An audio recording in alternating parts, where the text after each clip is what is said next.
బీద విధవరాలు రెండే కాసులు ఉన్నాయి. నా దగ్గర ఉన్నటువంటి ఈ జీవనమంతా ఆయనకి ఇచ్చేస్తాను. పక్కన అంటది అమ్మాయి, ఆ 2 కాసులు పెట్టుకుంటే కనీసం వెళ్ళేటప్పుడు ఆ కుబూస్ తినైనా బతకొచ్చు కదా. ఆ 2 కాసులు ఉన్నదే అది నీకు. మళ్ళీ ఉద్యోగం ఎప్పుడు వస్తుందో నీకు తెలియదు, ఉద్యోగం ఎవరిస్తారో నీకు తెలియదు, నీ పరిస్థితి అలాగా ఉంది. నీకు ఉద్యోగం ఎప్పుడు వస్తుందో తెలియదు, మళ్ళీ నువ్వు తినడానికి తిండి నీకు ఎక్కడి నుంచి వస్తుందో కూడా తెలియదు. ఆ 2 కాసులు పెట్టుకుంటే ఒక 2 వారాలైనా గడుస్తుంది కదా, వారమైనా గడుస్తుంది కదా. ఎందుకు వేస్తావు కానుక? అలాగే వెళ్ళిపో, చెయ్యి పెట్టినట్టుగా వేసినట్టుగా అలాగే యాక్షన్ చేసి సరిపోయిద్ది. అది సరిపోయిద్దిలే. నువ్వు ఆ 2 కాసులు ఎందుకు వేస్తావు అనిపిస్తూ ఉంది. ఈ పాప మంచిదే చెప్తుంది, ఈ అక్క మంచి మాట చెప్తుంది, ఈ చెల్లి మంచి మాట చెప్తుంది అనుకుంటే హృదయంలో ఆమెకు మనసు ఒప్పడం లేదు. దీని కొరకు నా తండ్రి యొక్క ప్రేరేపణను నేను అనగదొక్కుతానా? లేదు, ఈ 2 కాసులు ఇస్తాను, ఉపవాసం ఉండి అయినా ప్రార్థన చేసుకుంటాను. హల్లెలూయా. 2 కాసులు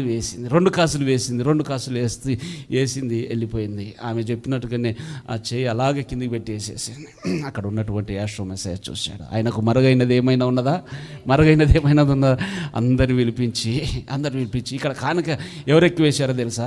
ఎక్కువ 10,000 రియాలు ఇచ్చినోడు కదా, అది జరుపుకుంటున్నాడు.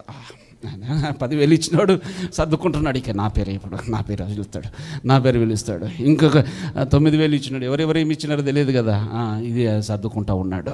అవి పిలిచి, ఇదిగో ఇక్కడ ఉన్నటువంటి బిడ్డ అనేసరికి అంత బెలూన్ గాలి తీసేసినట్టుగా చల్లబడిపోయారు. ఈమె గురించి అంత చెప్పడం అవసరం మందిరంలో? ఈమె గురించి ప్రత్యేకత అంతగానో ఈమె పేరు ఏదో ఒకటి ఉంటేనే కదా పలుకుతారు. ఏమి లేకుండా పలికే వాళ్ళు ఉంటారు, అది వేరే విషయం. ఏమీ లేకుండా పేర్లు ఎత్తుకునే వాళ్ళు ఉంటారు, అది వేరే విషయం. ఏదో ఉంటేనే ఇక్కడ ఎత్తుతారు. హల్లెలూయా.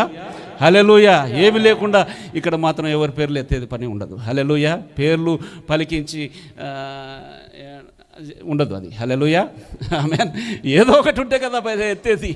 ఆమె అంటున్నారు, ఈమె విధవరాలు అయి ఉండి ఈ మనిషి ఏ కానుక ఇచ్చింటుందని ఈమె గురించి చెప్తున్నాడండి. ఈమె గురించి విధవరాలు కూడా ఆయన దేవుడై ఉన్నాడు. హల్లెలూయా.